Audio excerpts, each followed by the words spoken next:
All right, guys, the next thing we're going to talk about here is getting the property under contract, okay? Under contract. An under contract property is where the buyer and the seller have both agreed to terms, okay? Those terms include the purchase price. Those terms include the inspections deadline. That's a date. Those terms include a loan denial deadline. Those terms include earnest money. Inspections, evaluations, loan denial, and appraisal deadline. So let's just talk about a few things. One, if you are going after MLS Sniper and going after properties that are listed, you're going to need to use the Board of Realtors approved form. Basically, the Board of Realtors is saying, hey, this is the form we all agreed to cut down on litigation and problems, all that type of stuff. Now, you don't have to use that form. You can use any form, and we've got purchase contracts. But if you're going directly to a seller, I recommend using some of the purchase contracts we have that are pretty simple.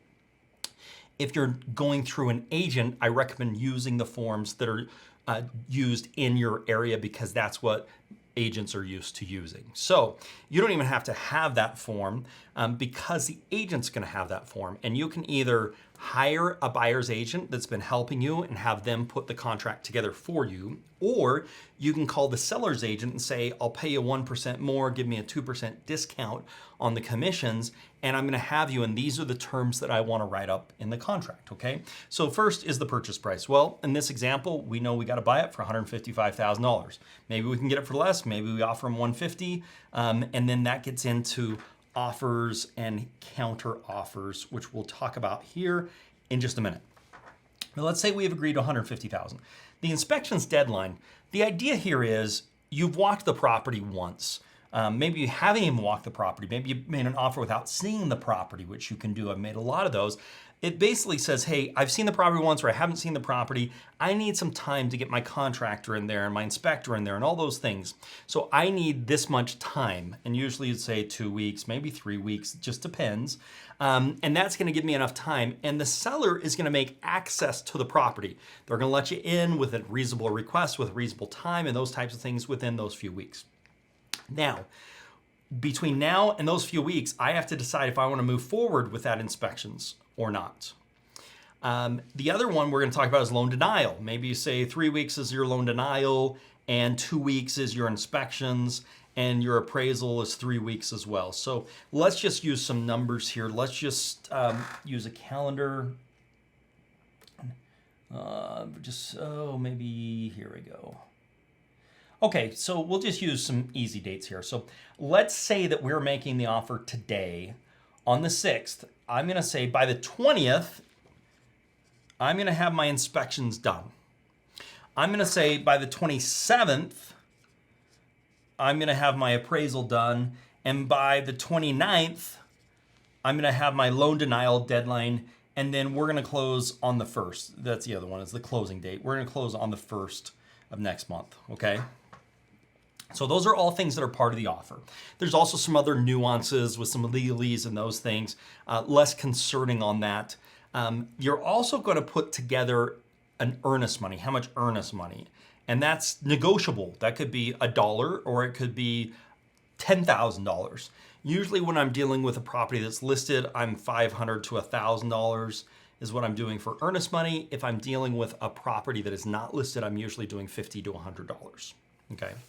So what these mean is I have up until this deadline to remove myself from the contract. If I go past this deadline on the 21st, if I want to say I don't want to buy this house anymore because of my inspections, then the seller can get my earnest money, okay? If my loan denial gets denied on the 28th and I say I'm not moving forward, then the earnest money comes back to me. If it goes to the 30th, and it usually ends at 5 p.m. on these dates, the contract will say that, then I lose my earnest money, right? If I'm doing it out because of my appraisal, which means if for some reason you don't have these things taken care of, you have to do what's called an extension. That extension means you are going to extend the time. You go to the seller and say, hey seller, I know the loan denial was on the 29th. I need to extend that to the 5th. We've ran into some problems. If you can't, I need to cancel the contract, return my earnest money, sign it, send it to them. They would then sign it, and your new deadline would then be the 5th, which means you probably would change some of these other deadlines. Now, every contract's a little bit different based on state. It used to be in some states that if you went past the deadline and chose not to buy it, that the seller had the option of one of three things. They could take your earnest money, they could sue for liquidated damages, their losses and those things, or they could sue for enforcement of the contract, which means, hey, you have to move forward with this. If you're able, you have to move forward on this. And the seller had the right to do that. Some states still do that. In a lot of states, though, for the reason of not blocking up the courts and having all these battles, they've simply just said, you know what? The seller gets to keep the earnest money. That's where we call it. Seller gets the earnest money. That's the extent of the damages that can be there. This is a question you need to ask your agent if you're working with an agent. If you're not working with an agent, you're using one of the forms. Typically, we say the earnest money is total liquidated damages on your purchase. And so that's all you would be out if you went past these deadlines. Now, if you think about this, you're risking $500 to $1,000 to tie up a piece of property that could make you hundreds of thousands of dollars over the next 20 years or more. So that's probably worth doing. And there are going to be some situations where you put some money up and for some reason something doesn't go right here and you might lose some of that earnest money. Now, I want to do everything we can to help you avoid doing that, and that's knowing your deadlines and living up to those deadlines. But it's going to happen occasionally. So you just have to be prepared for that. That's just part of investing. And you've got to be aware that could happen, right? But if you get in there and find there's a big problem, you want to fight it out before the deadline so you can get the earnest money back. On occasion, maybe that won't happen because of something. You want to extend that contract, so you shouldn't be losing that earnest money. So that's how we write up the contract. There's dates for deadlines, there's prices, there's the amount of the earnest money. Now, this is how it works out. The buyer makes an offer to the seller, okay? So let's talk about this.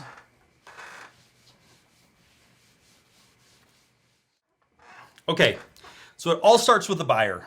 The buyer makes an offer. So let's say I made an offer to them for $140,000. And let's say I want to close on February 20th. And let's say I wanted to do $100 of earnest money and, some of those things, okay? Then I give that, I sign it, I give the earnest money, and then the seller has one of three options. They can accept, or they can say, yep, I'll do it, and they sign, and everything I offered I got. Or they can reject, where they say, hey, sorry, not interested. Even if you make a full price offer, they can still reject. They can say, no, we've decided not to sell, whatever the case is, they can do an outright rejection. Or what is most common is they do what's called a counter. Now, this is called a counter offer. Now, how the counter offer works is everything in the original offer is the same except for specifically what is stated in the counteroffer. So everything in the original offer remains the same unless otherwise stated in this counteroffer, meaning if the seller comes back and does a counteroffer and says, we can't take 140, but we'll take 150. And we can't do February 20th for that closing deadline, but we will do February 1st. So then they say counteroffer and they give the counteroffer back to me. Then I have a time period, that typically 24 or 48 hours, where I can then I can do the same thing as the buyer. I can just accept it and say, yep, we'll do it. I can reject it and say, nope. And then we're not under contract, nothing's happened. Or I can do a counter offer. And I can go back and say, well, I'm good with that, but I want to change the term. I want the price to be 145. And then the seller has the same option. Now, keep in mind, at an point in time, if we're in a counteroffer and I have not accepted, the seller can get offers from other people. They can accept offers from other people. They can do all those things. In addition to that, there's a time period for acceptance. And if it doesn't get accepted during that period of time, then the contract is void. So here's the example. Let's say I make an offer for $140,000. I tell them that they have 24 hours to get back to me. They've got till tomorrow night or whatever the case is. They don't get back to me. They get another offer. They decide to take that offer and sign it. The seller can do that. Okay. Let's say also that they gave me a counter offer of $150,000. and then they got a better offer, and they called and said, we're rejecting this offer. This offer's gone. We're going to take another one before I've actually signed it and put the date and time on there. Well, that goes away as well. So there's some timing in this as well. But the ideas and the points I want to make sure you understand is the buyer is in the driver's seat and makes the initial offer. The seller then can accept, reject, or counteroffer. Everything stays the same except for what's specifically stated in that counteroffer. And then the buyer has the same right to do the same thing until somebody comes to an acceptance, and then it's the original offer, and you're gonna have addendum 1, addendum 2, addendum 3. Those are the counter offers, and those will be listed, and basically everything in the offer stays the same unless otherwise stated in these accepted, agreed upon addendums. So that's the whole point of getting this under contract. You put the contract together, you work with the agent, or if you're working with seller direct, you fill that out. It's a fill in the blank, put in the dates, put in the prices. Once that's signed, now you're officially under contract. What I want to do next is talk about the long-term profit you're going to see on this property, okay? So one of the things is we're cash flowing $300 a month on this property. That is after our rent, $1,700. We've got our taxes, our insurance, and all that type of stuff, and we've got a $300 cash flow. So we're into this $155,000. So here's what I want to make sure that you understand. If we take, I want to look at a 10-year perspective, and I want to look at a 20-year perspective, okay?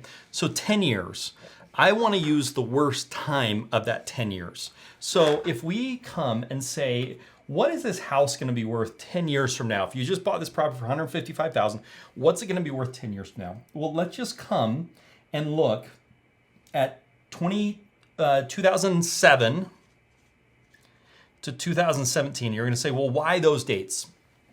Because 2007 was the height of the market, okay? And then we're going to come over here to 2017, and went from the average went in 2017 was 313,000, where it was 257,000. Okay, that was the median price. That is during 2008. That's when banks were failing and catastrophes were happening, and you couldn't get a loan, and there was real estate owned, and all this craziness was happening. Values were dropping, and everyone went crazy. Literally, they said it was the worst financial real estate correction of all time during these years, okay, during 2008. So I'm taking the best time with the worst time, and I'm giving it a 10-year span. And what we're saying is property values went up on average. So the median for the nation was 257, and it went up to 313 over that period. So a $56,000 increase. If I take that 56,000 divided by the 257, we saw a 21.78. I'm just going to call it a 22% increase in value over that 10-year period, including the worst possible time in real estate, and it had a 22% increase in value. Okay, now let's look on a 20-year perspective. I'm going to do the same thing. Let's see here. So the 2027 isn't here yet, so we can't do a full. So we'll go a little bit before. Let's just kind of get our data. What are we up to here? Let's go 2023. And we'll go 20 years, so we're going to go 2003. So in 2023, the median was 417,000, okay? In 2003, the median was 191,000. So if we take the 191, 417, we're seeing an increase of 226,000 in a 20-year period, okay? And then we'll divide that, so 226 divided by 191, and we're seeing a 118% increase in a 20-year period. Okay, so what does that mean for us? Well, it means that that property that we paid $155,000 for 10 years from now, in the worst time, if we look 10 years from now, that property is going to be worth 22% more. 155 times 0.22 is going to give us 34,000. We'll add that to the 155. That property is going to be worth $189,000 10 years from now. Okay, now 20 years from now, historically, using the historical data, 20 years from now, that property is going to be worth 118%. So we'll times that by 118%, and that is 182 plus the 155. So that's going to be worth 337.9.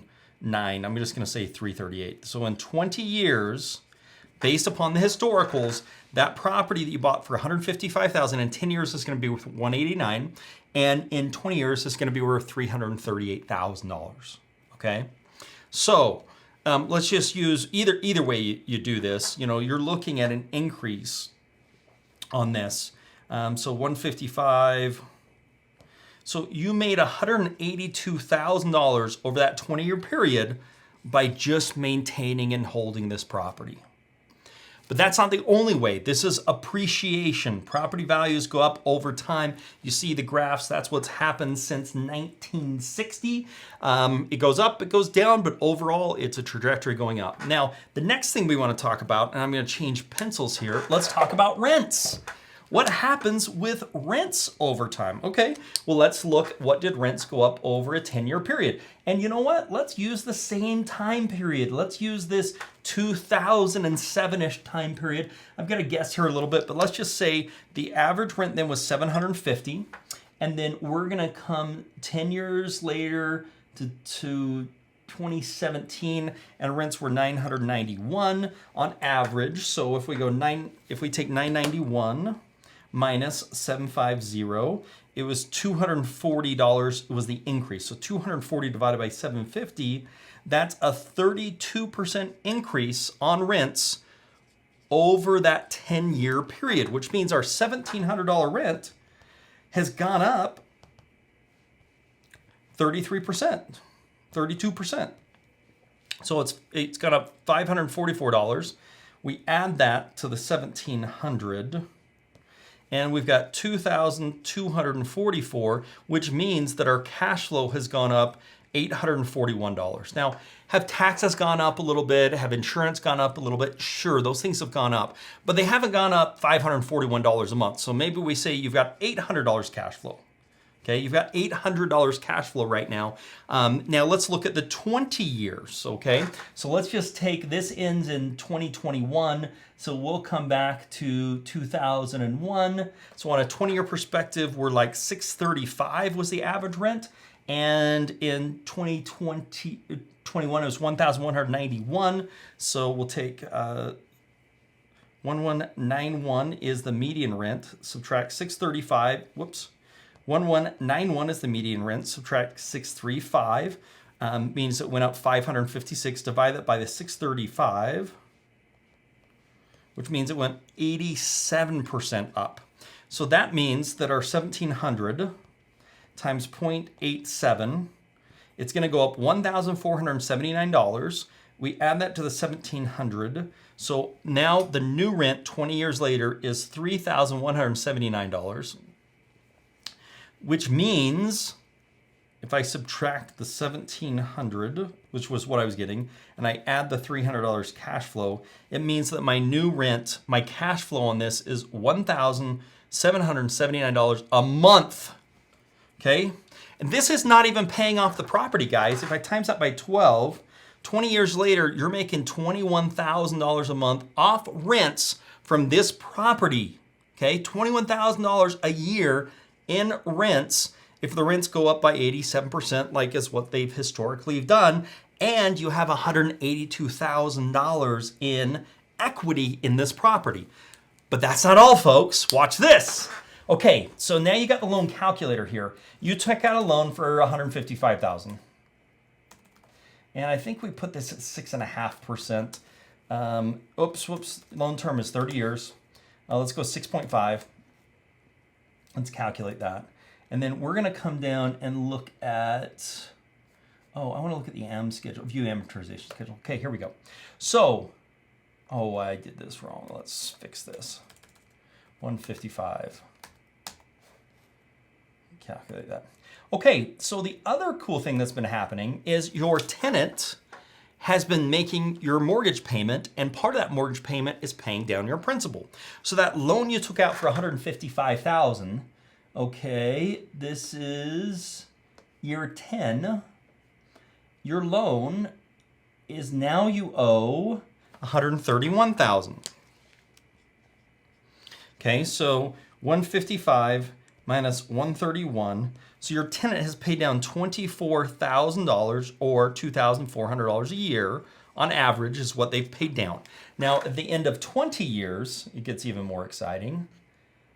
The end of 20 years, year end 20, they have paid down, you now owe $86,000. So 155 minus 86. So they've now paid down $69,000 they have paid down in your debt, and you now owe $86,000, okay? So let's look at this, guys. Let's look at all of this.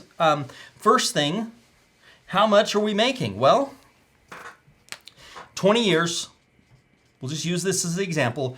I owe $86,000 on this property, so I owe $86,000 is what I owe on the loan, okay? The other thing that I have is this property now is worth $338,000, which means I have $269,000 of equity. That's my equity that I've got of this property, okay? Because they've paid that down. So that's how much equity I have on the property. Then I've got my rents. So we're talking 20 years later, my new rent is $3,179. My mortgage payment on this without taxes and those things, my original mortgage payment on this was $979. Okay. Now, hopefully in the 20 years you've refinanced and mortgage rates have gone down from 6.5% to 3%, but I'm not even going to factor that in because you got a 30-year fixed at 6.5%. If rates go down, you're making even more money. So then we come in here and we say, okay, we've got taxes and insurance. Well, let's say taxes went up. Let's say taxes doubled. Like, I don't think that's going to be the case, but let's say taxes double. So it's about $250 in taxes.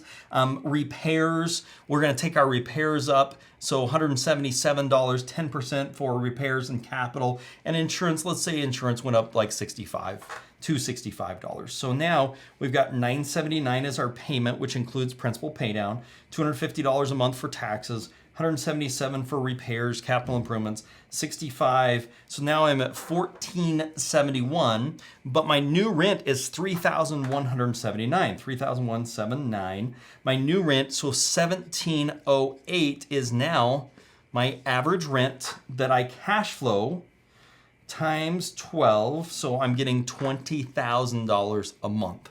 So, and I've been, $20,000 a year. This is the secret to real estate. This is how you make money. It's all about buying something, hanging on to it. And we've factored in money that you're going to have to fix ups, and those things are going into an account. And as you have the problems, you're paying for that. That is why real estate is so powerful. And that's why I tell people, you don't need to do 1,000 deals. You probably need to do 4 or 5 deals. If you did 5 deals, if you bought 5 properties, one a year, one every other year for the next 10 years, and you bought 5 properties, you would have $100,000 a year in income just from the cash flow without paying off these properties. That is huge, guys. That is huge. So don't worry about doing hundreds of deals. Worry about doing a few deals and hanging on to them and hanging on to them to long term. So a lot of people ask me what the secret to success was for me. And I said, I bought a property a year, every year for 10 years, and I held it for 20, and I looked like a genius.